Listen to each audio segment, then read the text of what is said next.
ॐ नमः श्रीयतिरायाय विवेकानन्दसूरये सच्चित्सुखस्वरूपाय स्वामिने तापहारिणे परतत्त्वे स्वदालीनो रामकृष्णस्वमाज्ञया यो धर्मस्थापनरतो ईरेशं तं नमाम्यहम्।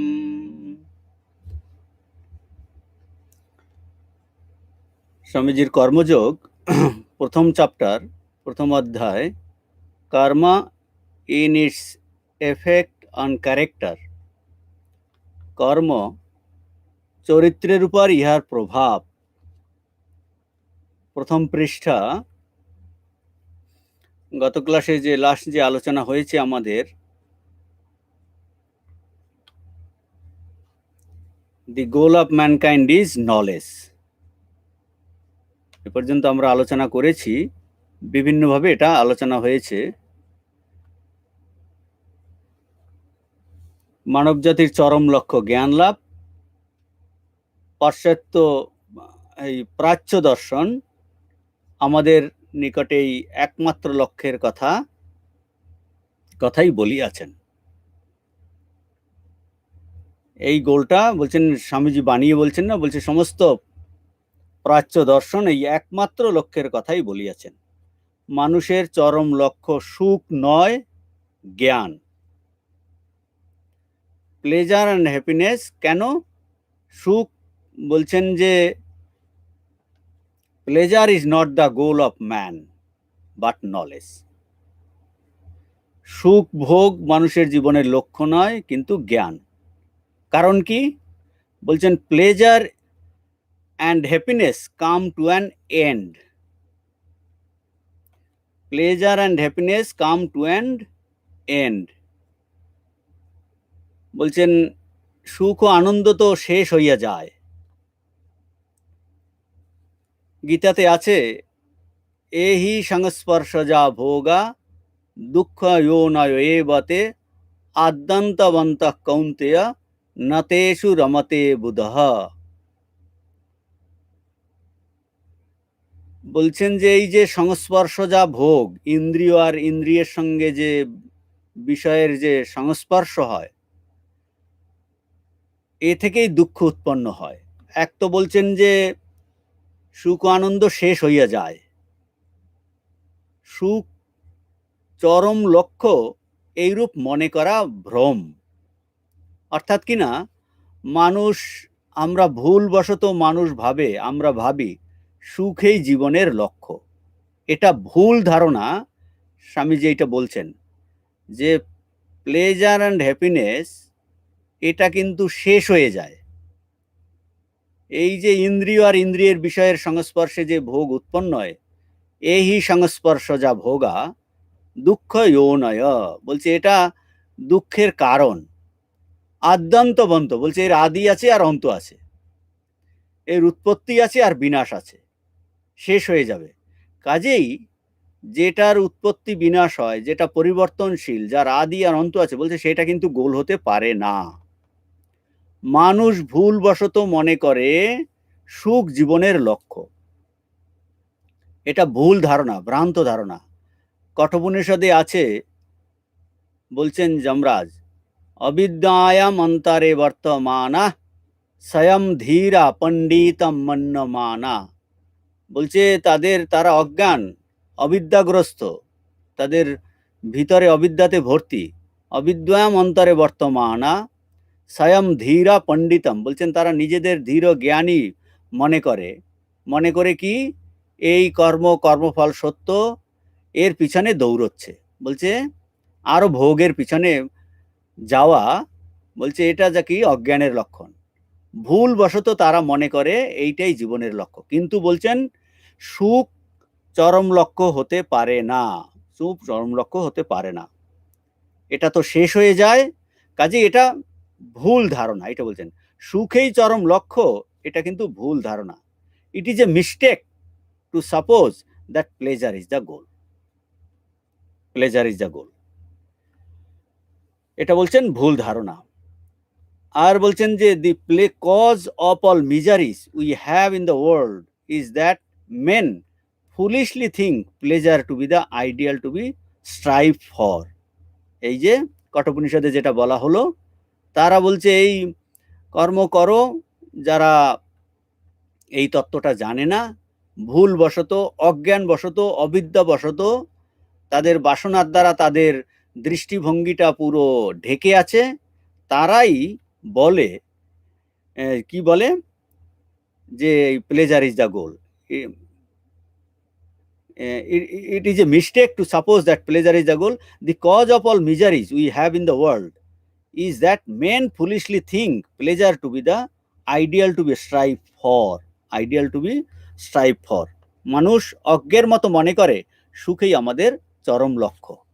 যে এই রকম যাদের হৃদয়ে অবিদ্যাগ্রস্ত, তারা বলছে যে সুখেই চরম লক্ষ্য, এটা মনে করে। তারপরে বলছেন স্বামীজি ওই প্যারাগ্রাফেই প্রথম পৃষ্ঠাতেই চলছে, কালে মানুষ বুঝিতে পারে সুখের দিকে নয় জ্ঞানের দিকেই সে ক্রমতা চলিয়াছে।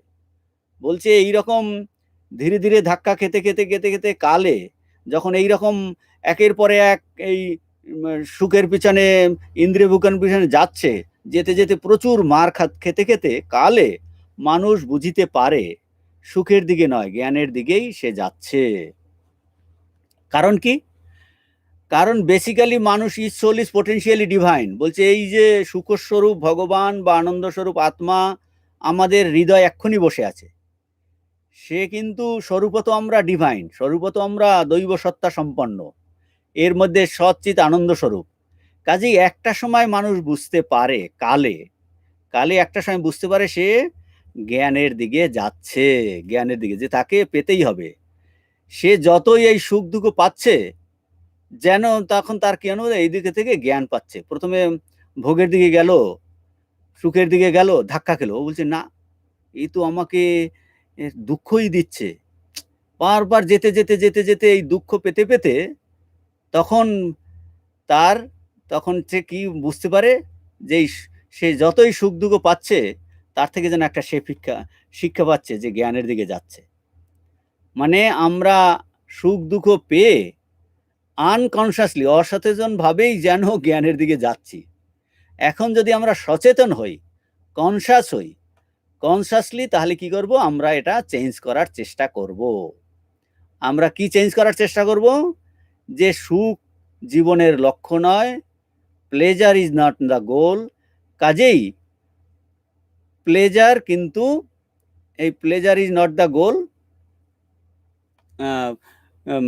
প্লেজার কি? প্লেজার আমরা তখন চেষ্টা করব, প্লেজারের পিছনে আমরা কিন্তু ছুটবো না। সেটার কথা বলছেন, after a time man finds that it is not happiness but knowledge towards which he is going. বলছে কালে বুঝতে পারে সে এই জ্ঞানের দিকেই যাচ্ছে, he is going, and that both pleasure and pain are great teachers. এখন ইম্পর্টেন্ট কথা আসছে, এই সুখ আর দুঃখ উভয়ই তাহার মহান শিক্ষক। সে শুভ এবং অশুভ, সুখ আর দুঃখ, এ থেকে সে সমভাবে শিক্ষা পায়। সুখ দুঃখ, শুভ অশুভ দুটোই আমাদের শিক্ষক, এই ইম্পর্টেন্ট পয়েন্ট। আর পরে স্বামীজি গিয়ে পরে বলবেন যে কোন কোন স্থলে দেখা যাচ্ছে সুখ অপেক্ষা দুঃখই হলো বেটার টিচার। এখন আমি একজনের সুখ পেল, তখন মানে আমরা কি বুঝতে পারি? সুখ পাওয়া মানে সে যে পদ্ধতিতে সুখ পেল, তার পদ্ধতিটা ঠিক আছে, যে এইভাবে করলে সুখ পাওয়া যায়। তাহলে কি শিক্ষা দিল? যে ওই পদ্ধতি ওই মুহূর্তে তোমার ওটা ঠিক আছে। আমি উদাহরণ দিচ্ছি, কেউ যদি আপনি কর্তব্য কর্ম ঠিকভাবে করেন, দায়িত্ব পালন ঠিকভাবে করেন, অন্য আপনি এই সৎকর্ম করছেন, পুণ্যকর্ম করছেন, দান করছেন, সেবা করছেন, যে তাতে আনন্দ পাচ্ছেন, তাতে কি তাহলে এইভাবে করলে সুখ হয়। কর্তব্য ঠিকভাবে করলে সুখ হয়, যদি দায়িত্ব পালন ঠিকভাবে করি, ফাঁকি না দেই তাহলে সুখ হয়, তার মানে আপনি একটা স্যাটিসফ্যাকশন পেলেন। ওই পদ্ধতিটা ঠিক আছে যে এইভাবে সুখ পাওয়া যেতে পারে, কিন্তু ওটা ফাইনাল নয়। আর যদি আপনি দুঃখ পান, বুঝলেন যে আপনি যে কাজটা করেছেন, যে চিন্তাটা করেছেন সেটা ভুল ছিল, সেই জন্য আপনি দুঃখ পাচ্ছেন। এটাও শিক্ষা দিল। কি শিক্ষা দিল? যে শিক্ষা দিল কি তাহলে এটা হলো অশুভ কাজ, এই জন্য এটা ঠিক হয়নি, এই জন্য আমি দুঃখ পাচ্ছি। এখন স্বামীজি বলছেন যে এই যে সুখ আর দুঃখ, এ আমাদের মনের সংস্কার উৎপন্ন করে, যা কিনা আমাদের চরিত্র গঠন করতে সে কন্ট্রিবিউট করছে। আর চরিত্র কি? স্বামীজি বলছেন যে এই সুখ দুঃখ মানুষের উপর যেসব ছাপ রেখে যায়, সংস্কার রেখে যায়, এই সংস্কার সমষ্টির ফলই হলো আমাদের চরিত্র। সমস্ত সংস্কার সমষ্টির ফল, aggregate of tendencies, the sum total of the bent of our mind. এটা এখন বলছেন যে as pleasure and pain pass before the soul, they leave upon it different pictures, and result of these combined impressions is what is called man's character. তো এইটাই বলছেন যে আমরা অনেক সময় বলি আমাদের হ্যাবিট ইজ সেকেন্ড নেচার, আর কোনোটা অভ্যাস করতে করতে সেটা ফার্স্ট নেচার হয়ে যায়। Habit is becoming first nature. আর এই অভ্যাসটা কোথা থেকে আসে? বলছে অভ্যাস আসে আমাদের মনের প্রবণতা থেকে। আপনি মনে করছেন যে প্রতি রোববার আমি শুনবো, কাজেই আপনার মনের প্রবণতা যে আমি আর অন্য কোনো এই উপনিষদ শুনবো বা কর্মযোগ শুনবো, অন্য কোনো কাজকর্ম এই সময় না রেখে যে আমাকে শুনতে হবে, এটাকে আপনার হ্যাবিট বানিয়ে ফেললেন। বানাতে আপনি আর এটাই আপনার হয়ে যাচ্ছে। যে কোনো আমরা অভ্যাস এইভাবে করি, তাহলে কি হচ্ছে? এই প্লেজার অ্যান্ড পেইন, সুখ দুঃখ আমাদের মনের এই যে প্রবণতাকে, যে আপনি এই সময় অন্য কাজ করলে আপনার একটা দুঃখ হচ্ছে, এই আজকে শুনতে পেলাম না। তো এই প্লেজার আর পেইন, সুখ আর দুঃখ আমাদের মনের এই যে প্রবণতা, টেন্ডেন্সি, হ্যাবিটকে মডিফাই করে। যে আপনার এই সময় অন্য ঘুমিয়ে থাকার সময় উঠে মনে হলো ইস আজকে ক্লাস হয়ে গেল, আমি শুনতে পেলাম না, একটু দুঃখ হলো। তাহলে কি হলো? আপনার মনের এখন না, আমি এই সময় আর ঘুমাবো না, আমি এই সময় আর টিভি দেখবো না, আমি এই সময় আর বন্ধু বাড়ি যাবো না, আমি এই সময় আর ফোন করব না। তাহলে কারণ সেই সময় আপনি ফোন করলে, ঘুমিয়ে থাকলে, বন্ধু বাড়ি গেলে আপনার একটু দুঃখ হচ্ছে। তার মানে কি? এই দুঃখ কি করলো? আপনার প্রবণতাটাকে, আপনার টেন্ডেন্সিটাকে, হ্যাবিটটাকে মডিফাই করলো। যে আগে ওইরকম একটা হয়ে গেছিল ভুল ধারণা, সেটাকে এখন মডিফাই করলো। অর্থাৎ কিনা আমরা যদি সচেতন হই, যদি আমি সচেতন হই, ওয়াকিবল হই, তাহলে এটা কারেক্ট করা সম্ভব।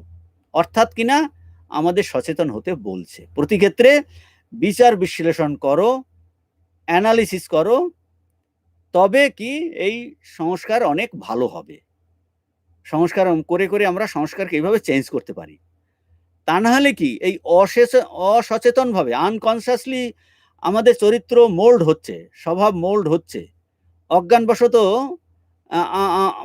আমার মন কি করছে তা বুঝতে পারি না। অনেক ধাক্কা খেতে আমাদের শিক্ষা হয়। সেই জন্য এইসব করা মানে কনসিয়াসলি আমাদের করতে হবে। এখন এই স্বামীজি একটা জিনিস বলছেন এই ক্যারেক্টারের প্রসঙ্গে, যে সুখ দুঃখ যেমন আমাদের মনের উপর দিয়া চলিয়া যায়, নানাবিধ চিত্র রাখিয়া যায়, এই চিত্র সমষ্টি বা সংস্কার সমষ্টির ফলকেই আমরা মানুষের চরিত্র বলি। কোন ব্যক্তির চরিত্র লইয়া আলোচনা করিয়া দেখো, বুঝিবে বা প্রকৃতকে তার মনের প্রবৃত্তি, মনের প্রবণতা সমূহের সমষ্টি মাত্র। কাজে এই প্রবণতা আবার চেঞ্জও করা যায়। দেখিবে সুখ দুঃখ দুই সমভাবে তাহাদের চরিত্র গঠনের উপাদান। চরিত্রকে এক বিশেষ সাচে ঢালিবার পক্ষে ভালো মন্দ উভয়েরই সমান অংশ আছে। কোন স্থলে সুখ অপেক্ষা বরং দুঃখ অধিকারও শিক্ষা দেয়।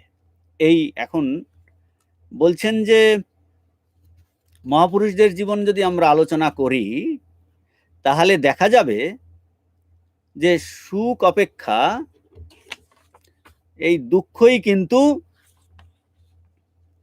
বেশি তাদের শিক্ষা দিয়েছে। স্বামীজি এই জিনিসটা ওখানে নিয়ে আসেন যে সুখ দুঃখ দুটোই আমাদের চরিত্র গঠন করতে সাহায্য করছে, যেহেতু দুটোই আমাদের উপর সংস্কার এই ছাপ রেখে যাচ্ছে, বিশেষ ছাপ দিয়ে ভালো মন্দ উভয়ের কন্ট্রিবিউশন আছে। কোন কোন স্থলে বলছেন এই সুখ অপেক্ষা দুঃখ অধিকতর শিক্ষা দেয়। জগতের মহাপুরুষদের চরিত্র আলোচনা করিলে দেখা যায় অধিকাংশ ক্ষেত্রে সুখ অপেক্ষা দুঃখ তাহাদের অধিক শিক্ষা দিয়েছে। ধনৈশ্বর্য অপেক্ষা দারিদ্র্য অধিক শিক্ষা দিয়েছে। প্রশংসা অপেক্ষা নিন্দারূপ আঘাতেই তাহাদের অন্তরের অগ্নি প্রজ্বলিত করিতে অধিক পরিমাণে সাহায্য করিয়াছে। অনেক উদাহরণ দ্বারা এগুলো ব্যাখ্যা করা যায় যে স্বামীজির জীবনে, স্বামী বিবেকানন্দের জীবনে তার পিতার মৃত্যুর পরে এত দুঃখ কষ্ট ফেস করেছে, তাতে তার চরিত্র আরো বেশি শক্তিশালী হয়েছে, আর ভিতরের যে দৈব সত্তা জ্ঞান আরো অধিকতর হলো, তার বৈরাগ্য আরো বৃদ্ধি পেল। যে বলছেন যে জগতে মানুষ যারা দুদিন আগে স্বামীজির নরেনের সঙ্গ পাওয়ার জন্য তারা উঁচিয়ে থাকতো, বলছে বাবা মারা যাওয়ার পরে এই দরিদ্র অবস্থায়, বলছে তারা ফিরে তাকাতো না। তখন যারা আত্মীয় স্বজন তার বাবা উদার ছিলেন, ওখানেতে এত সাহায্য পেয়েছে, উদার হস্তে তার বাবা তাদের মানুষ করেছে, বলছে যেই শরীর চলে গেল তারা বিরুদ্ধাচারণ করতে শুরু করলো, এবং সেই পৈতৃক ভিটা থেকে তাদের উচ্ছেদ করতে চেষ্টা করলো। স্বামীজি বলছেন স্বার্থ স্বার্থ সদাই রব, হেতা কথা শান্তির আগার, মানে সমস্তই দেখছেন, কিন্তু তিনি কিন্তু সেই অনুযায়ী তখন বিভিন্ন প্রলোভন এলো, তাতে কিন্তু তিনি পাড়া দেননি। এই সময় হলো এই টেস্ট। বলছেন যে তাতে আরো চরিত্র শক্তিশালী হলো, জ্ঞান নিজের ভিতরে কনফিডেন্স বাড়লো, ফেস করেছেন। তো বলছেন এই দুঃখ তাকে কিন্তু অনেক বেশি শিক্ষা দিয়েছে। শ্রীকৃষ্ণ কারাগারে জন্মালেন, যে গোপালকদের সঙ্গে কাটালেন। বুদ্ধ রাজার পুত্র হয়ে জন্মালেন, কিন্তু নিজেই গেলেন জগতের এই দুঃখ দূর করার জন্য। রামচন্দ্র রাজার সন্তান, কিন্তু তিনি হলেন বনবাসী। তো রামচন্দ্র যদি অযোধ্যাতে থাকতেন তাহলে বলতে হ্যাঁ তিনি রাজার ছেলে, সব আনন্দ সুখ ভোগ করছেন। কাজেই এটা থেকে শিক্ষাটা কি? মানে শিক্ষাটা হলো সর্বদা যদি আপনি ভালো জায়গা, ভালো খাবার, ভালো কমফোর্টেবল লাইফ, এই সমস্ত কিছু আরামের মধ্যে থাকেন, তাহলে কি হয়, মানুষ স্ট্রাগল যদি জীবনে না থাকে, তাহলে মানুষ হায়ার আইডিয়ালটা ভুলে যায়, ধীরে ধীরে নিচের দিকে যায়। কেন? কোনো স্ট্রাগল নাই, কোনো ফেস করতে হচ্ছে না, জীবনে কোনো সংগ্রাম নাই। সেই জন্য দেখা যায় অনেকের মা বাবা প্রচুর সম্পত্তি রেখে গেলে যার পুত্র সে তার কদর বুঝছে না, অনেক ক্ষেত্রে কদর না বুঝে ধীরে ধীরে এমন অপব্যয় করতে করতে তার হীন অবস্থা হয়ে যায়, কারণ তার জীবনে কোনো স্ট্রাগল নেই, সংগ্রাম নেই। এটার দ্বারা বলতে চাইছেন যে অ্যাডভার্স সিচুয়েশন, যত এই পরিবেশ বিপরীত, ততই যেন আমরা আধ্যাত্মিকভাবে আরো উন্নতি হয়, গ্রো স্পিরিচুয়ালি। এই জন্য অনেক সময় বলে আরাম হারাম হয়। দুঃখ কষ্ট নিন্দা থাকলে আরো ভিতরের শক্তি, কি করে এগুলো ফেস করতে হবে, এইগুলো আমরা পাই। কাজেই এই আমাদের দেশে যেমন এই দারিদ্রতা, দুঃখটার যেন একটা কার্স নয়, এটা একটা অভিশাপ নয়। বিদেশে দুঃখ একটা যেন অভিশাপের মতো। তারা মনে করে যারা দারিদ্র, ওই ব্যক্তি খারাপ, তারা এই দারিদ্রতার সঙ্গে ব্যক্তি খারাপ এইরকম বলে, এরকম ধারণা আছে। সব লোক না, কিন্তু ধারণা আছে। কিন্তু ভারতবর্ষে কিন্তু ওই পভার্টি, এটা একটা যে তার সঙ্গে তারা পভার্টি হলে দুঃখ, দরিদ্র হলেই খারাপ, নিচু খারাপ, এটা নয়। মহান ব্যক্তির অনেকেই দারিদ্র ছিলেন। তার মানে এই নয় উল্টো দিক দিয়ে যে আমাদের ইচ্ছা করে দারিদ্র হতে হবে, তার মানে এই নয় যে জোর করে দরিদ্র হতে হবে। মানে মোদ্দা কথাটা হলো simple living and high thinking. জগতের মহান ব্যক্তিরা এই দুঃখ কষ্ট পেয়েই মহান হয়েছেন। তো স্বামীজি কি বললেন যে প্লেজার ইজ নট দ্য গোল, তাহলে এই সুখের পিছনে ছোট না, গোল হলো কি knowledge, knowledge the goal of mankind.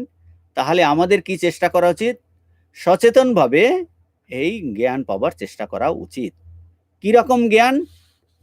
যে এই বলবেন পূর্ণত্বার জ্ঞান, knowledge of the self, knowledge of the reality. এই কর্মযোগ মানে তৎপ্রাপ্তি উপায়, সেই পূর্ণতা প্রাপ্তির উপায়, পারফেকশন, পূর্ণতা প্রাপ্তির উপায়। কাজেই এই মানব জীবনের চরম লক্ষ্য হলো জ্ঞান লাভ। আর জীবনের চরম লক্ষ্য না জানলে আমরা এই গাইডেন্স কি করে পাবো? সেই জন্য স্বামীজি প্রথমে এইটা বলছেন, ওই ওই চরম লক্ষ্যকে লক্ষ্য রেখেই আমাদের সমস্ত কর্ম করতে হবে। আর প্রত্যেক কর্ম কি? প্রত্যেক কর্ম আমাদের মনে ছাপ রেখে যায়, যার সমষ্টি হলো চরিত্র।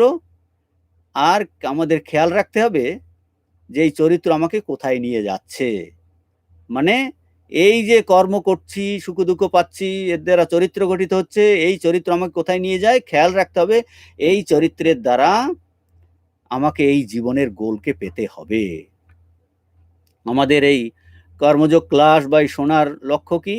কিভাবে ক্লাস করব, কিভাবে রান্না করব, কিভাবে ঘুমোবো, এটসেট্রা এটসেট্রা, ওই গোলের সঙ্গে কানেক্ট করতে হবে। এখন যে স্বামীজি যে ওখানটায় বললেন যে কন্ট্রাস্ট করে বোঝাচ্ছেন যে ইন্দ্রিয় ভোগ বা সুখ পাওয়া জীবনের লক্ষ্য নয়। সুখ ভোগ কেন লক্ষ্য হতে পারে না? আমরা আলোচনা করলাম যে অন্য দিকটা এখন কিছুটা বাকি আছে, যে সুখ তো শেষ হয়ে যায়, সেটা পারবে না, আসে এবং চলে যায়, চিরস্থায়ী নয়। কিন্তু এখন এই যে জ্ঞান লাভ করা জীবনের লক্ষ্য, এই জ্ঞান কিন্তু চিরস্থায়ী। বলছে সুখ তো জীবনে দুঃখই নিয়ে আসে, মানে সুখকে জীবনের যদি গোল আমরা মনে করি তাহলে দুঃখ আসবেই, দুঃখ আসবেই। তো এইটা বলছেন যে আর কিন্তু জ্ঞান এলে, জ্ঞান হলো চিরস্থায়ী, সেটা চলে যায় না। কাজেই কোনো অবস্থা, বলছে এক জায়গায় খুব আমরা খুব ভালো আছি, কমফোর্টেবল জীবন, বলছে অনেক সময় বলে কমফোর্টেবল জীবন মানে you are digging your own spiritual grave. যদি আমরা ভিতরের এইমটাকে জানি যে এই আত্মজ্ঞান লাভ করাই এই সেটাই উদ্দেশ্য, তো সেটা তখন কিন্তু এই সুখের পিছনে আমরা ছুটবো না, জ্ঞান লাভের পিছনেই ছুটবো। কাজেই যত প্রতিকূল পরিবেশ হোক না কেন, এম যদি ঠিক থাকে যে জ্ঞান লাভ। এই বরানগর মঠ, যখন স্বামীজিরা ছিলেন বরানগর মঠে, বলছেন খাবার নেই, এই তেলা কচু পাতা, সেটা এই সিদ্ধ করে কচু পাতাতে খাচ্ছেন, সামান্য সিদ্ধ ভাত। বলছে পরিবেশ এত প্রতিকূল, কিন্তু তখন ওই আধ্যাত্মিকভাবে তারা অত্যন্ত উন্নত হয়েছেন, সেখানেই যত সাধন ভজন করেছেন। তো এখন এই বলছেন যে এখানটায় যে কোনো কাজ করতে গেলেই এই সুখ আর দুঃখ কিন্তু আসে। সুখ দুঃখ আছে কি না? বলছে হ্যাঁ, সুখ দুঃখ আসছে। তাহলে এদের প্রতি কি দৃষ্টিভঙ্গি হবে? যেটা স্বামীজি বললেন, এই সুখ দুঃখকে কিভাবে নিতে হবে? সুখ দুঃখ দুটোই শিক্ষক, এই দৃষ্টিতে দেখতে হবে। দুঃখ তো এই সুখ দুঃখ তো এসেছে, আমার মন থেকে কিভাবে আমি গ্রহণ করছি সেই অনুযায়ী কিন্তু ছাপ পড়বে। মানে কর্ম করতে গেলেই রিয়াকশন হচ্ছে, সুখ দুঃখ এগুলো আসছে। এখন আমি সেটা কিভাবে নেব তার উপর কিন্তু আমার ছাপ পড়বে, যে আমার মন কিভাবে এগুলো গ্রহণ করছে সেই অনুযায়ী কিন্তু আমার ছাপ পড়বে, সংস্কার হবে, এই চরিত্র গঠিত হবে। তাহলে দুঃখ কি করে আমাদের টিচার হবে? দুঃখ শেখাচ্ছে যে দুঃখটা কি করে আমরা আমাদের টিচার, মানে ভালো টিচার হবে। দুঃখ আমাকে শেখাচ্ছে এই জীবন অনিত্য, জগৎ অনিত্য, সংসার নশ্বর, জীবনে দুঃখ অবশ্যম্ভাবী। দুঃখ আমাকে শেখাচ্ছে যে দুঃখ কিন্তু অবশ্যম্ভাবী, আসবেই। কাজেই এটা দুঃখ পেলাম মানে সঙ্গে সঙ্গে আমরা বুঝতে পারবো এই জীবনটা অনিত্য, দুঃখ আসতে বাধ্য, কিন্তু দুঃখটাও জীবনের উদ্দেশ্য নয়। যদি আমরা ভুলের জন্য দুঃখ পাই, সেটা বুঝতে পারি এবং পরে যদি ভুল না করি, তবে দুঃখ শিক্ষক হয়ে গেল। কিরকম? আমি একটা ভুল কাজ করলাম, কেউ একটা মিছে কথা বলল, মিছে কথার জন্য তখন মনে হলো, কেন আমি মিছে কথা বললাম, তার জন্য আমি কষ্ট পেলাম। কাজেই সেই মিছে কথা বলার পরে কষ্ট পেয়ে সে শিক্ষা পেল যে এইটার জন্য আমি দুঃখ পাচ্ছি, আমি ভুল কর্ম করেছি, খারাপ কর্ম করছি, সেই জন্য দুঃখ পাচ্ছি। কাজেই সেইটা বুঝে এখন যদি সে আর সেই রকম ভুল না করে, তাহলে শিক্ষা হয়ে গেল। দুঃখ আমাকে বড় শিক্ষা দিল, তাহলে দুঃখ কিন্তু টিচার হয়ে গেল। দুঃখ, এই দরিদ্রতা, নিন্দা, এই মহাপুরুষদের ক্ষেত্রে কিন্তু চরিত্রকে আরো মহান করেছে। কিভাবে মহান করেছে? অন্যের দুঃখে সমবর্তী হতে শিক্ষা দিয়েছে। ও, আমি জীবনে এইরকম দুঃখ পেয়েছি, কাজেই এদের দুঃখ আমরা বুঝতে পারছি, আমাদের জীবনে এখান থেকে শিক্ষা যে আমি জীবনে এই দুঃখ পেয়েছি, কাজেই অন্যকে দেখলেই তার প্রতি সমবেতী হওয়া। ও, এইরকম খুব কষ্ট, তো সমবেতী, এই হৃদয়ের ভাবটা কিন্তু আসে। তার মানে দুঃখ কিন্তু টিচার হয়ে গেল, যদি আমরা ঠিকভাবে এটা নিতে পারি। সেইটাই যে আগে আলোচনা হচ্ছিল যে রামচন্দ্র যে বনবাসে গেলেন, সেটাই তার চরিত্রকে কিন্তু মহান করেছে। নিন্দারূপী আঘাত তাদের ভিতরের শক্তিকে জাগ্রত করেছে, সেই জন্য নিন্দাকে বলছে সবসময় সঙ্গে রাখতে। সে বিনা সাবানে আমাদের চরিত্রকে কিন্তু পরিষ্কার করে। এটা হলো সুখ আমাদের টিচার। আর দুঃখ তাহলে কিভাবে টিচার হলো? সুখ সুখ কিভাবে টিচার হলো? শুভ কাজ করে আমাদের সুখ হলো, আনন্দ হলো, স্যাটিসফ্যাকশন পেলাম।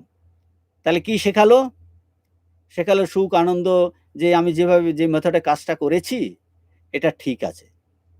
কিন্তু এইভাবে এই কাজ করে এই সুখ এলেও এটা কিন্তু গোল নয় যে সুখ আসছে তা যে আমি এইভাবে করব, আরো ভোগ করব। বলছে না, এটা কিন্তু মনোভাব বদলানোর কৌশল। শুভ কর্মের লক্ষণ সুখ।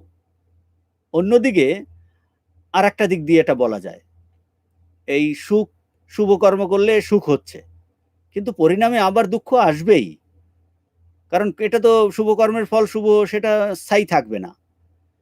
অন্যদিকে আর একটা, কেউ যদি ভগবানের দিকে যায়, ভগবানের কথা চিন্তা করে, তখন দেখছি আমরা সুখ পাই, আনন্দ পাই। এজন্য সুখ আমাকে কি শেখাচ্ছে?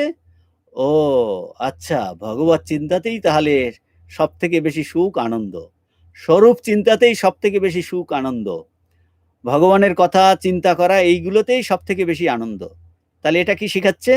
এই জন্য আসছে এই সুখ থেকে হাইয়েস্ট আনন্দটা কি, যেটার কোনো ব্যতয় হবে না। জাগতিক জড়বস্তু থেকে, কর্মফল থেকে যেসব সুখ, প্লেজার, এইগুলো কিন্তু টেম্পোরারি, আসে চলে যায়। এই জন্য আলটিমেটলি আমরা কিন্তু আনন্দ চাই, যে আনন্দের কোনো ব্যতয় হবে না, কোনো পরিবর্তন হবে না, কোনো বিকার হবে না। কাজেই ভগবান হলেন এমন বস্তু, আত্মা হলেন এমন বস্তু যার কোনো পরিবর্তন হয় না। বলছে সে হলো অত্যন্ত আনন্দের খনি, সেই আমাদের আত্মবস্তু সচ্চিৎ আনন্দ স্বরূপ।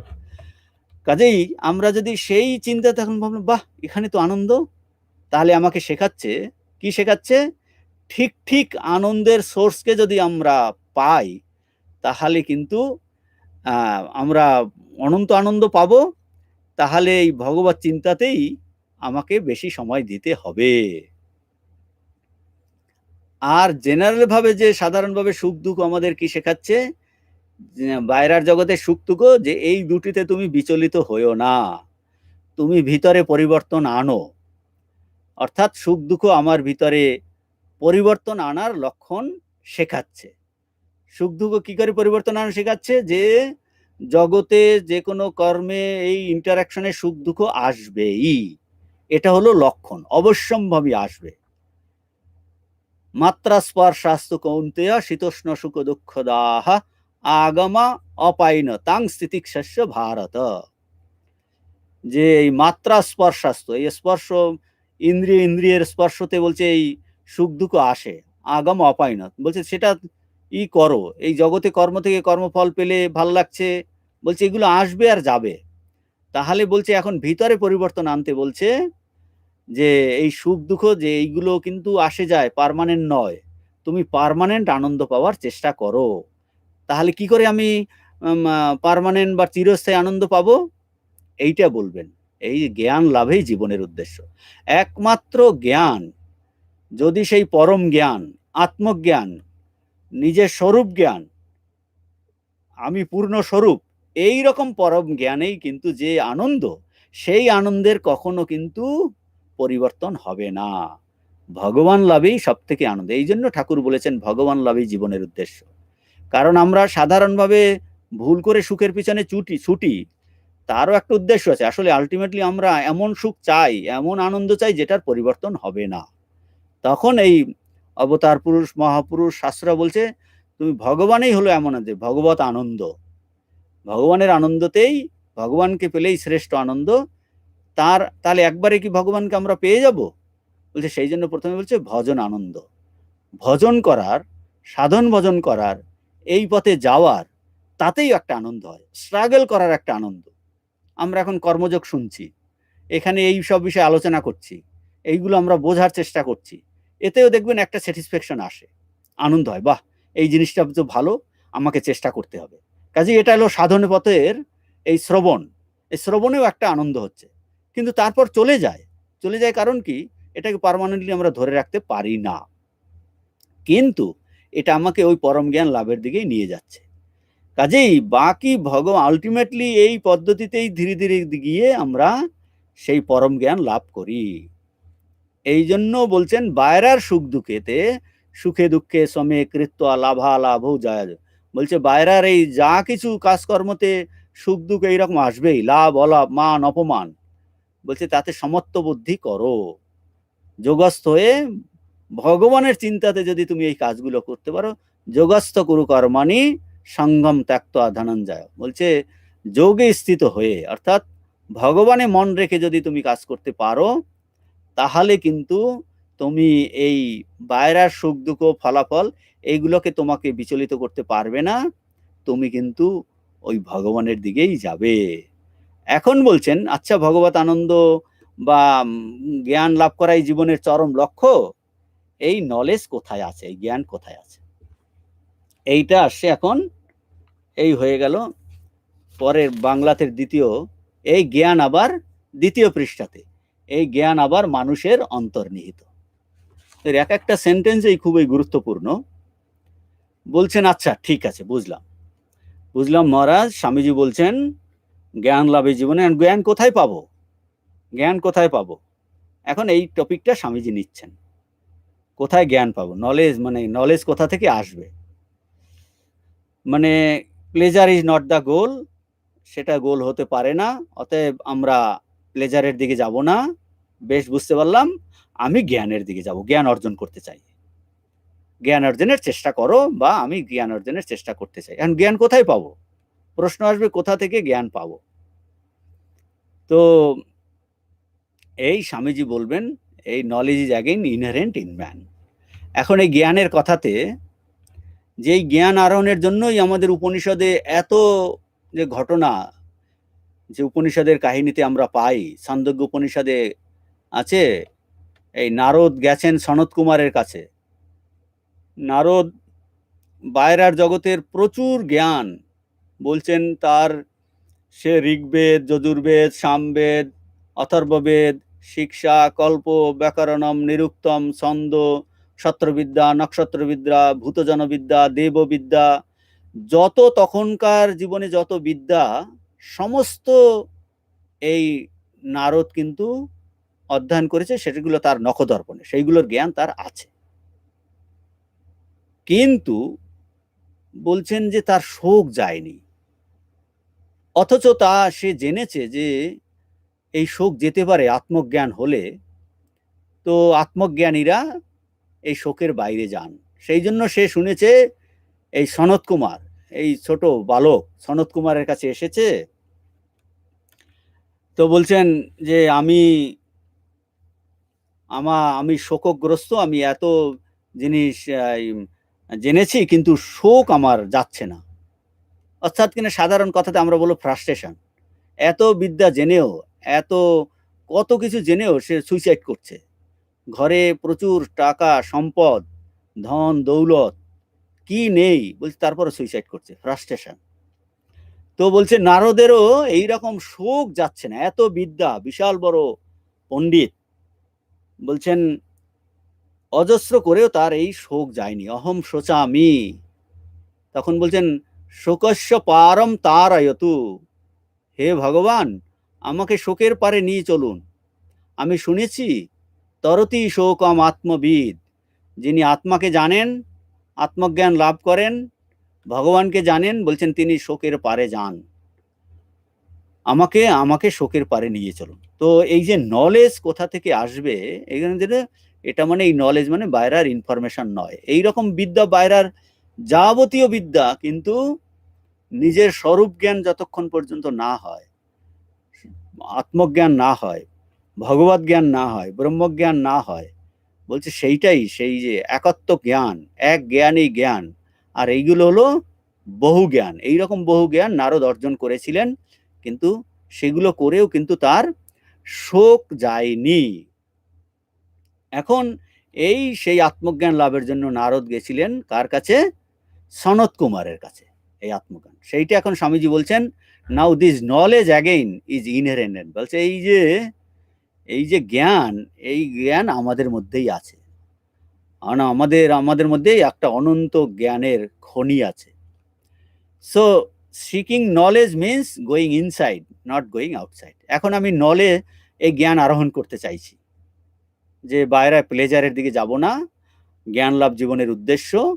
জ্ঞান লাভ করা বাইরের অনেকগুলো ইনফরমেশন নয়, কম্পিউটারের জ্ঞান নয়, ফিজিক্স নয়, কেমিস্ট্রি নয়। বলছে এইগুলো কি তাহলে সাহায্য করে না? বলছে হ্যাঁ, অল্প স্বল্প সাহায্য করতে পারে, আর শরীরটাকে বাঁচিয়ে রাখবে। এই বিদ্যার মাধ্যমে কিছু অর্থ করে, বাড়ি করে থেকে খেয়ে দে, বলছে কিন্তু এইগুলো কিন্তু এই জ্ঞান জ্ঞানই নয়। অর্থাৎ কিনা এই বাইরে জ্ঞান লাভের জন্য কি বাইরে ছুটতে হবে? বলছে না, অন্তরে প্রবেশ করো। কোনো জ্ঞান বাইরে থেকে আসে না। জ্ঞানের জন্য প্রচুর পুস্তক পড়লে হবে? বলছে না, ভিতরে থেকে জাগাও। বেদান্তের এই শিক্ষা, এটা একটা মহান শিক্ষা, the great principal of Vedanta. বেদান্তের মহান শিক্ষা কি? এই যে আত্মা বা ব্রহ্মকে এই জ্ঞানের সঙ্গে এক করা হয়েছে। অর্থাৎ কিনা বলছেন তুমি ব্রহ্মস্বরূপ, অর্থাৎ কিনা তুমি জ্ঞানের স্বরূপ, তুমি আত্মস্বরূপ, মানে তুমি জ্ঞান। এই যে আমাদের আত্মা, বলছে এ হলো সচ্চিত আনন্দ স্বরূপ। অর্থাৎ আমি যে আত্মা, এটা হলো নিত্য শুদ্ধ বুদ্ধ মুক্ত আত্মা। বলছে এটা সচ্চিত আনন্দ স্বরূপ। এখন স্বামীজি এখানে এই জ্ঞান বলতে শুধু আধ্যাত্মিক জ্ঞানের কথা বলছে না, বলছে যে কোনো জ্ঞান, বাইরের দিকে সেকুলার নলেজ যাকে বলি আমরা, আর স্পিরিচুয়াল নলেজ, বলছে সমস্ত জ্ঞানেই কিন্তু ভিতরে, এই ভিতর থেকেই আসে।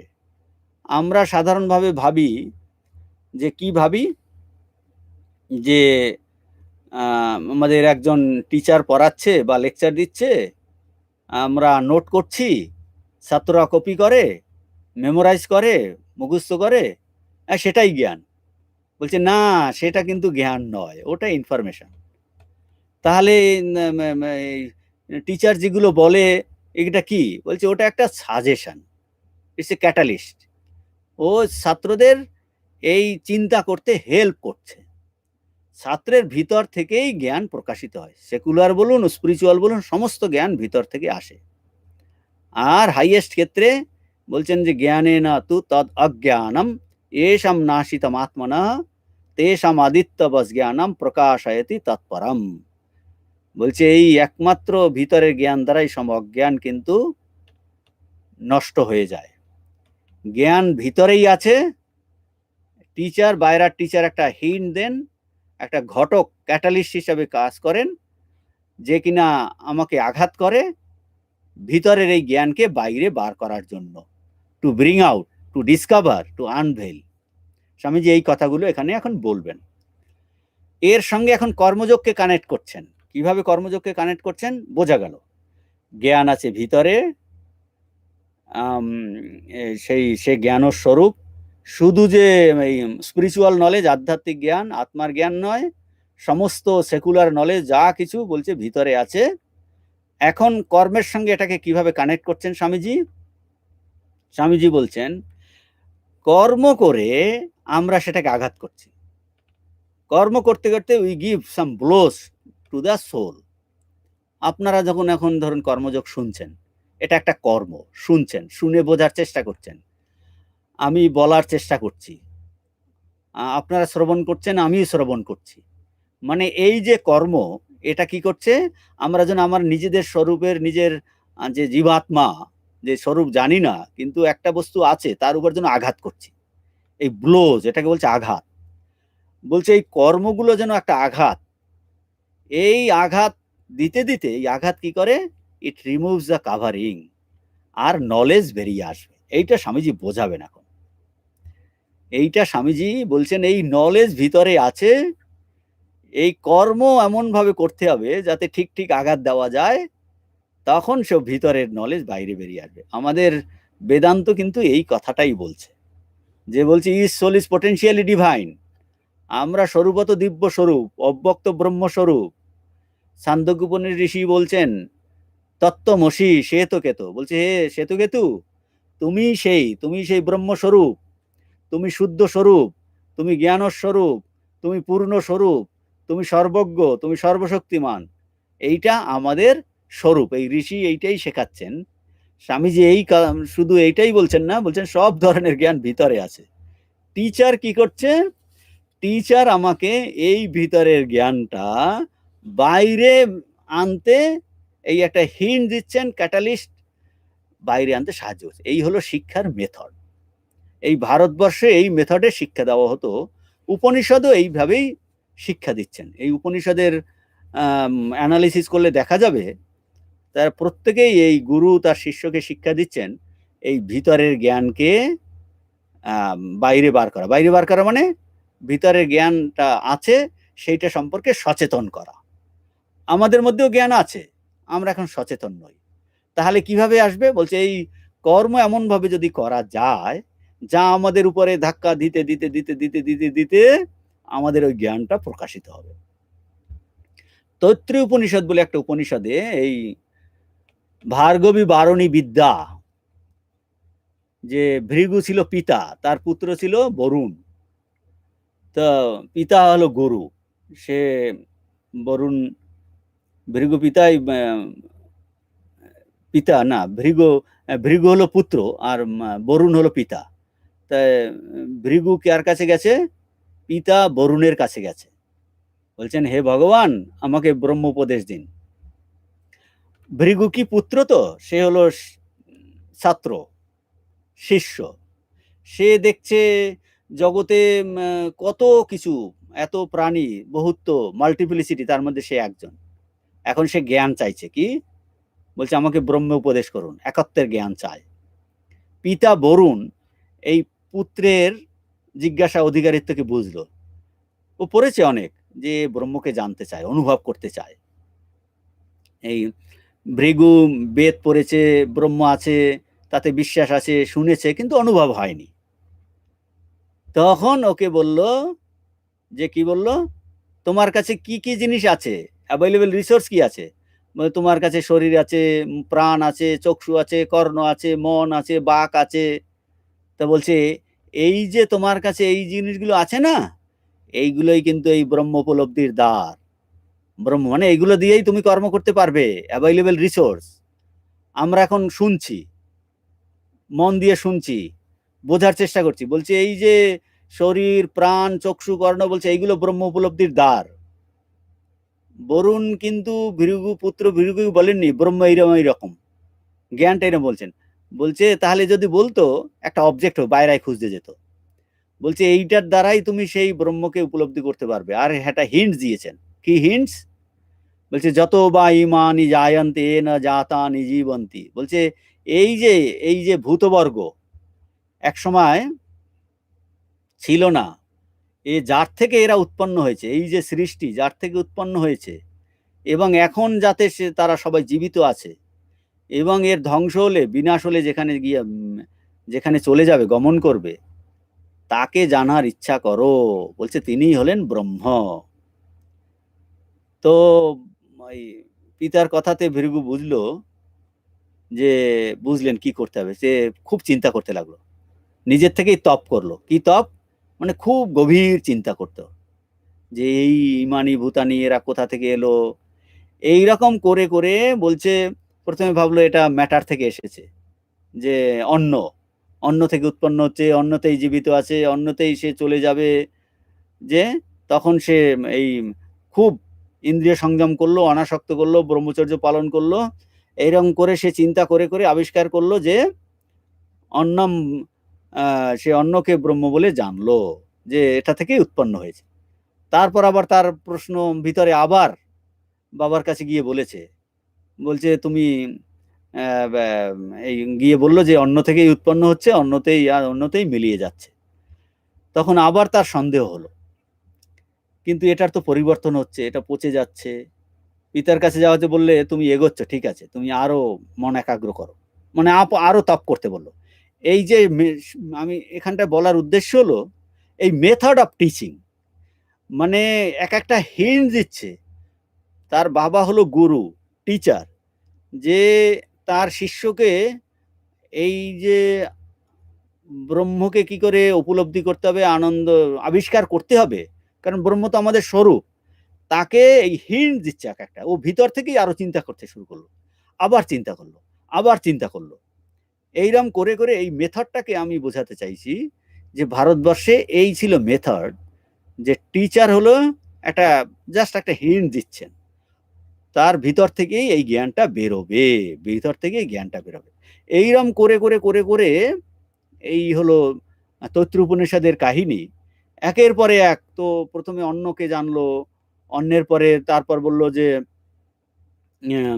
এই অন্য তো নিজের থেকে এই প্রাণ সর্বত্র কাজ করছে। তারপর বলছে প্রাণ ও ব্রহ্মেতি ব্যাজানাথ। তারপর এই সর্বব্যাপী এই অন্ন মানে ম্যাটার, মানে জড় বস্তু, তার পিছনে প্রাণের শক্তির খেলা খেলছে। তারপরে মনটাকে স্থির করলো। তারপরে এই তারপরে দেখলো না, প্রাণও কাজ করছে, যদি এর পিছনে মন না থাকে তাহলে প্রাণ কি করে কাজ করবে। কাজে অন্য থেকে প্রাণে গেল, আরো চিন্তা করলো। এরকম বাবার কাছে বারবার যাচ্ছে আর বলছে তুমি আবার তপস্যা করো, আরো মনকে কনসেন্ট্রেট করো, আরো তুমি অনাসক্ত হও, আরো কোনো চিন্তা করো না, বলছে তুমি আরো তপস্যা করো।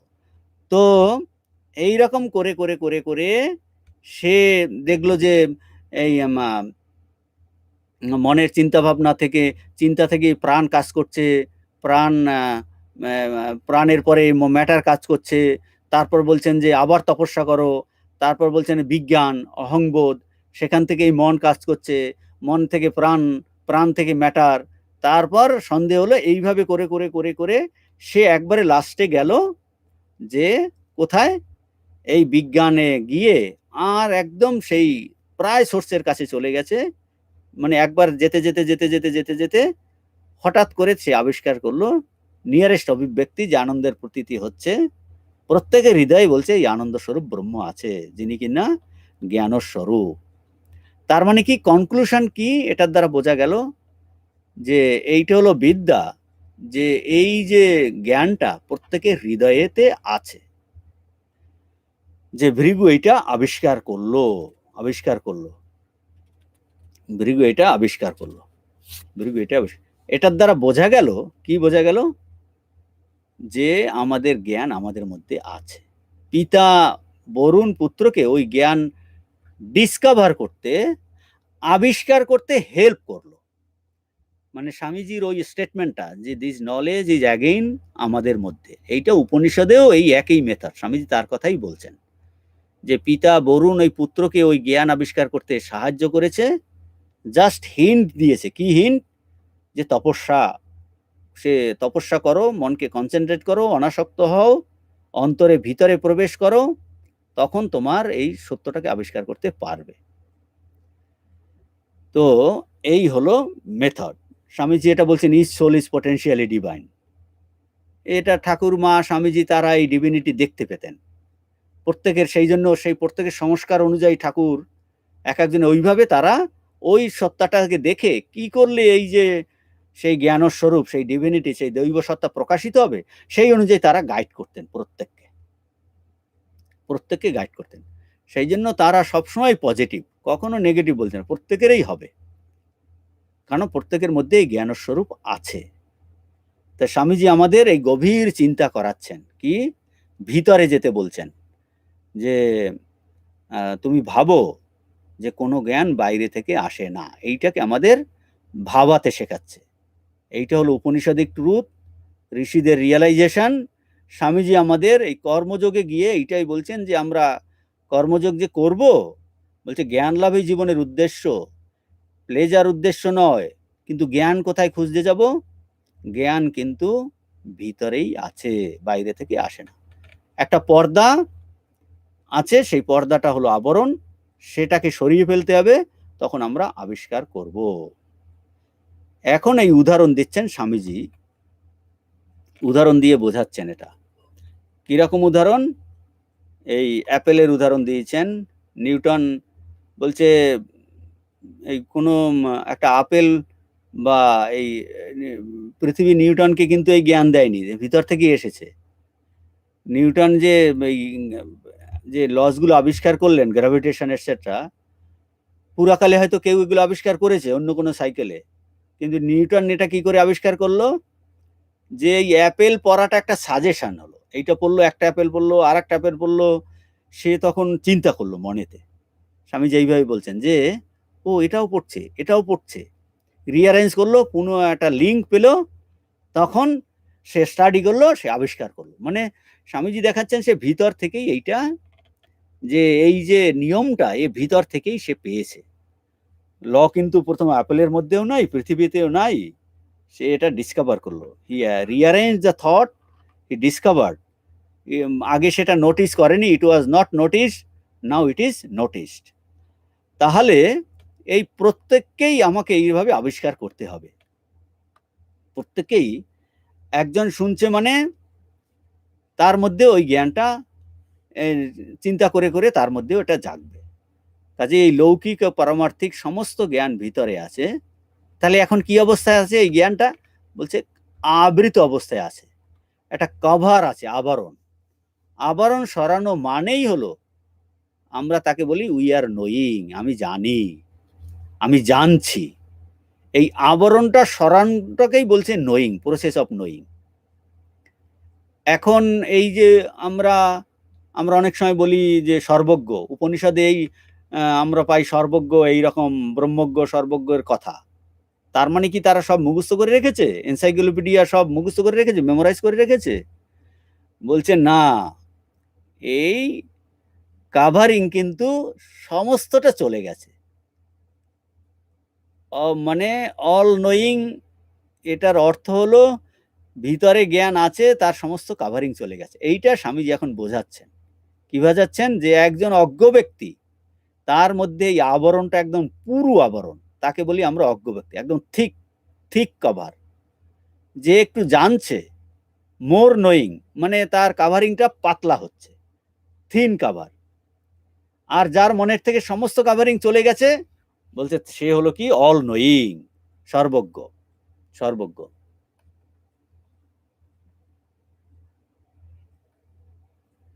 একজনে জিজ্ঞেস করছেন, কি জিজ্ঞেস করছেন? শুনেছি মুনি ঋষিরা ধ্যানে অনেক কিছু, আচ্ছা ওটা রিট্রিট করে গেল, মেসেজটা আসেনি, চলে গেল। হ্যাঁ, তো এইটার কথা বলছেন।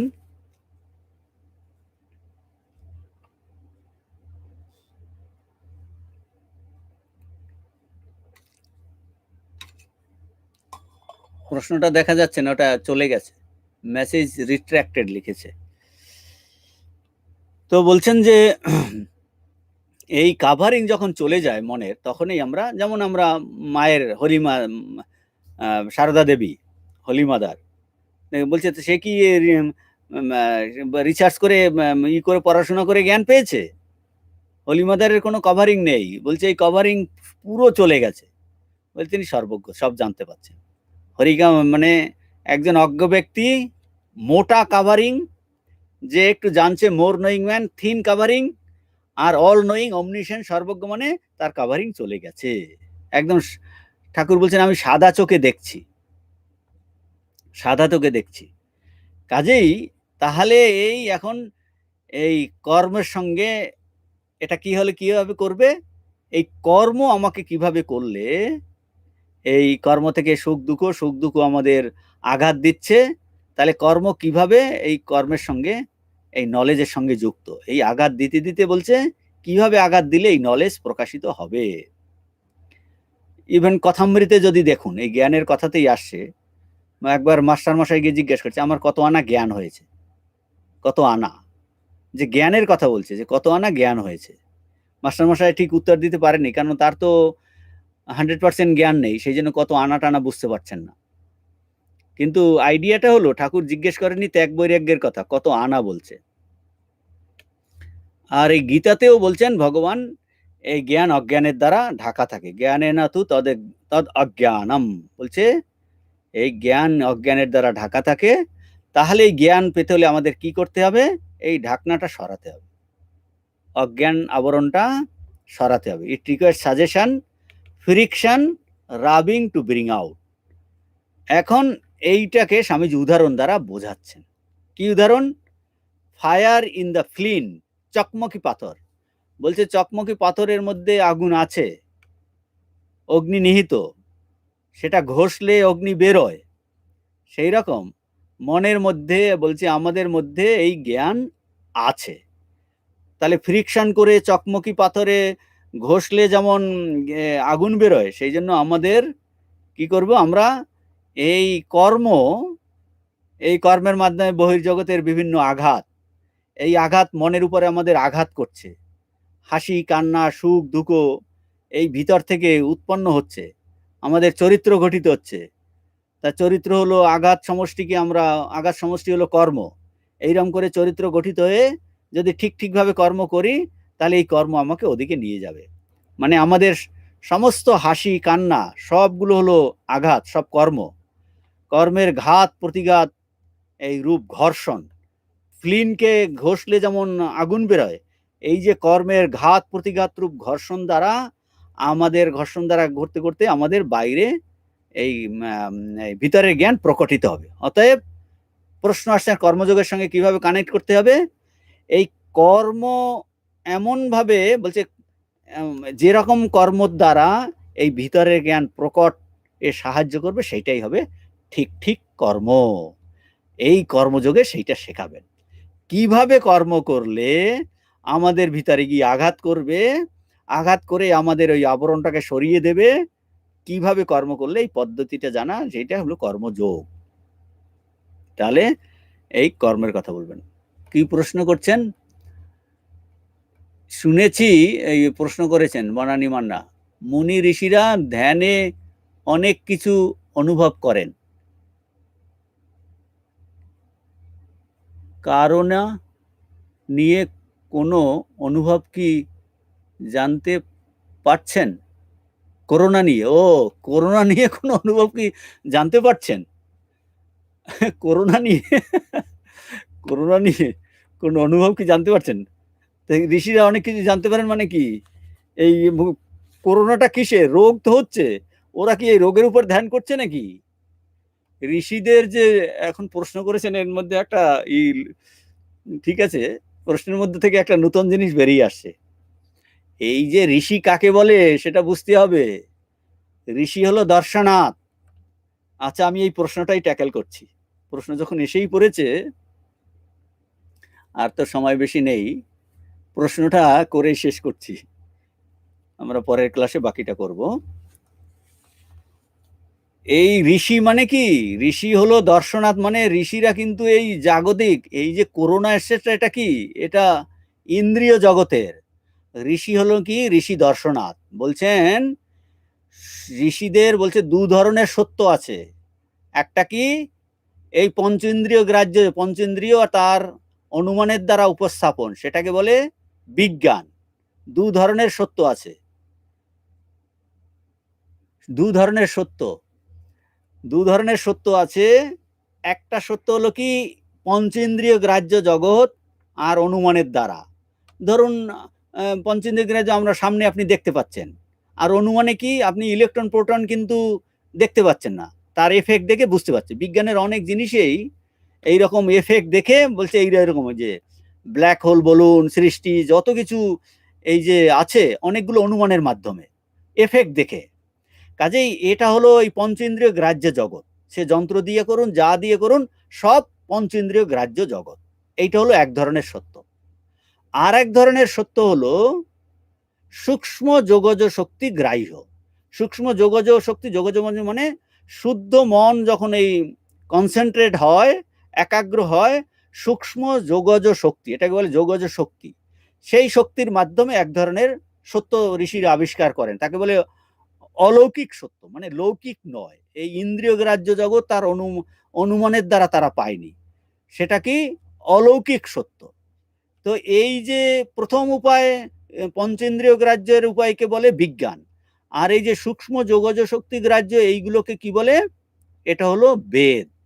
বেদ হলো অলৌকিক সত্য, সেটা ইন্দ্রিয় গ্রাহ্য। এই করোনা সেটা এটা ইন্দ্রিয় গ্রাহ্য জগতের, মানে আপনি ওইটা কিন্তু ওই বিভিন্ন এক্সপেরিমেন্টের মাধ্যমে করোনার কি তার অ্যানালিসিস এটসেট্রা, এর স্ট্রেইন পাল্টাচ্ছে, এগুলো সব ইন্দ্রিয় গ্রাহ্যের জগতের মধ্যের ব্যাপার। ঋষি এটা নিয়ে চিন্তা করবেই না। ঋষি কি নিয়ে চিন্তা করে? তাদের সত্যগুলো কি অলৌকিক, মানে লৌকিক নয়, ইন্দ্রিয় গ্রাহ্য জগতের নয়। বেদ মানে যারা এই বেদের আবিষ্কারটা কারা? ঋষি। ঋষি মানে দর্শনাথ। কি দর্শনাথ? অতীন্দ্রিয় সত্য। ধরুন আমরা বলছি তন্মাত্রা আছে, দেব দেবতা আছে, আত্মা আছে, ব্রহ্ম আছে, ভগবান সৃষ্টি করেন, কর্ম আছে, কর্মের ফল আছে, কর্ম হলে স্বর্গে যাওয়া যায়। এই যে অতীন্দ্রিয় সত্য, এটা কিন্তু আপনি চোখ দিয়ে দেখতে পাবেন না। আরো উদাহরণ দিচ্ছি। ঠাকুরের কাছে সব ভক্তরা যেত, বলছে আমি এই দেখতে পাচ্ছি তোমাদের ভিতরের কার কি সংস্কার। আলমারিতে যেমন জিনিস রাখা থাকলে ভিতরে দেখা যায়, এগুলো কি? এগুলো কি? এগুলো হলো অতীন্দ্রিয় অনুভব। আপনি কিন্তু ইন্দ্রিয়ের দ্বারা ভিতরের জিনিস দেখা যাবে না, ঠাকুর দেখতে পাবেন, মানে এটা অতীন্দ্রিয় সত্য। এই রকম আত্মা, ব্রহ্ম, বস্তু, এগুলো সব অতীন্দ্রিয়। ঋষিদের কথা যখন বলছেন, ঋষিরা কিন্তু কি বলছে? এই অতীন্দ্রিয় জগতের কথা বলছে। আর এই জগতের যে এই করোনা এটসেট্রা যেগুলো, এটা হলো কি ইন্দ্রিয় গ্রাহ্য জগৎ। এর জন্য তো বিজ্ঞান এই আবিষ্কার করছে। তো ঋষিরা এই নিয়ে একদম ভাববে না। তারা বলবে একমাত্র ব্রহ্মবস্তু আছে, তুমি এখানে এই করোনা কেন, করোনা বলুন, অমুক বলুন, তমুক বলুন, এই জ্বালা যন্ত্রণা সব এই ইন্দ্রিয় গ্রাহ্য জগতে। বলছে আছে আসলে এক বস্তু, এক সচ্চিদানন্দ, সেটা তুমি না জানার জন্যই তোমার করোনার দ্বারা তুমি অ্যাফেক্টেড হয়েছে। আমরা এই জগৎটাকে সত্য বলে মনে করছি, ইন্দ্রিয় গ্রাহ্য জগৎ। ঋষিরা বলছে এই জগৎটা এইভাবে সত্য নয়, একমাত্র চেতন বস্তু, ব্রহ্মবস্তু, ব্রহ্মবস্তু, আত্মবস্তুই আছে, দ্বিতীয় কিছু নেই। আমরা এখন কি? আমরা অত্যন্ত এখন যেন ওই বিকারগ্রস্ত অবস্থাতে আছি। বিকারগ্রস্ত অবস্থাতে রোগী যেমন বলে আমি এক জ্বালা খাবো, তেঁতুলের জল খাবো, তখন বৈদ্য বলছে খাবি খাবি। তো খাবি খাবি মানে যখন রোগ ভালো হয়ে যায় তখন আর তেঁতুলের জল খেতে চায় না। এই একজন আর এই যে বাচ্চা ছেলে মায়ের কোলে ঘুমিয়ে আছে, স্বপ্ন দেখছে, স্বপ্ন দেখে কাঁদছে। সে জঙ্গলের মধ্যে গেছে, বাঘে তাড়া করেছে, কাঁদছে কাঁদছে, তখন মা তাকে তুলে দিয়েছে, তুলে দেওয়ার পরে বাচ্চাটা হাসছে। তখন কিন্তু জঙ্গলও নেই আর ওই বাঘে তারাও নেই, দেখছে সে মায়ের কোলে শুয়ে আছে। আর কাজেই বর্তমানে আমাদের যে করোনা ঝামেলা দুঃখ, এটা আমরা ভগবানকে জানি না, আত্মাকে জানি না, চৈতন্যকে জানি না। সেই জন্য এই করোনা এটসেট্রা আমাদের তাড়া দিচ্ছে। ওই একটা দেশ আবিষ্কার করছে অন্যকে মারার জন্য। এইগুলো এই জগৎটাকে সত্য তারা ভাবছে।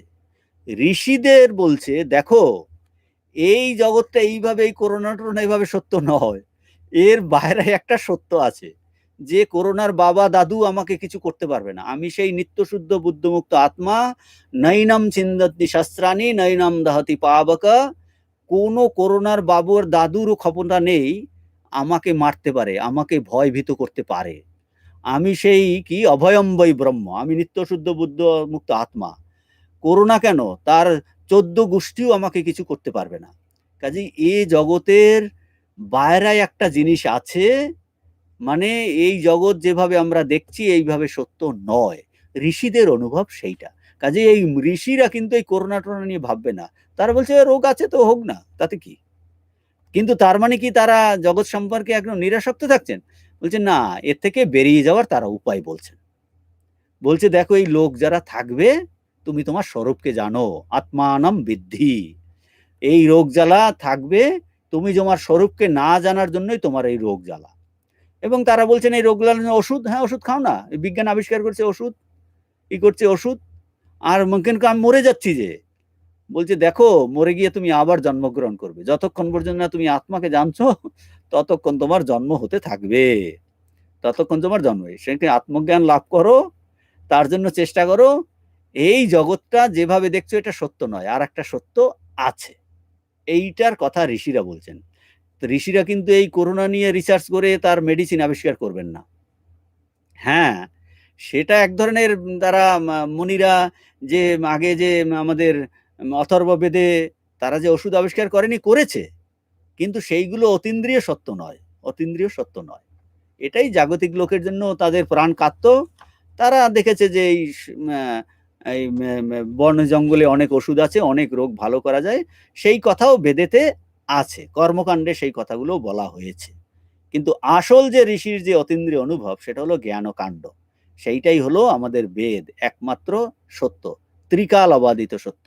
বাকিগুলো কিন্তু পরিবর্তন হয়ে যাচ্ছে, সেইটা কর্মকাণ্ডে আছে। এই সবগুলো রোগ ভালো করার কথাও সেখানে আছে। তো মোটামুটি বোঝা গেল। কিছু আরো প্রশ্ন থাকলে পরের ক্লাসে আবার করবেন। ঠিক আছে, আজকে তাহলে এখানে শেষ করছি। ওম শান্তি শান্তি শান্তি। হরি ওম তৎসৎ।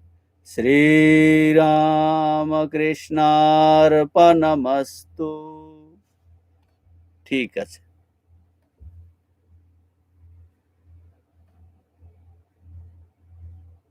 কি পূজা করলে মহামারী যাবে? কি পূজা করলে মহামারী যাবে প্রশ্ন করেছেন প্রাণকৃষ্ণ দেবনাথ। দেখুন, কি পূজা করলে মহামারী যাবে, এখন যে একদিক মানুষ শুদ্ধ না হলে মহামারী কি করে যাবে? মানুষকে তো ভালো হতে হবে। মানুষ দুষ্টু হবে, আপনি গন্ডগোল করবেন, আর পুজো করে মহামারী চলে যাবে?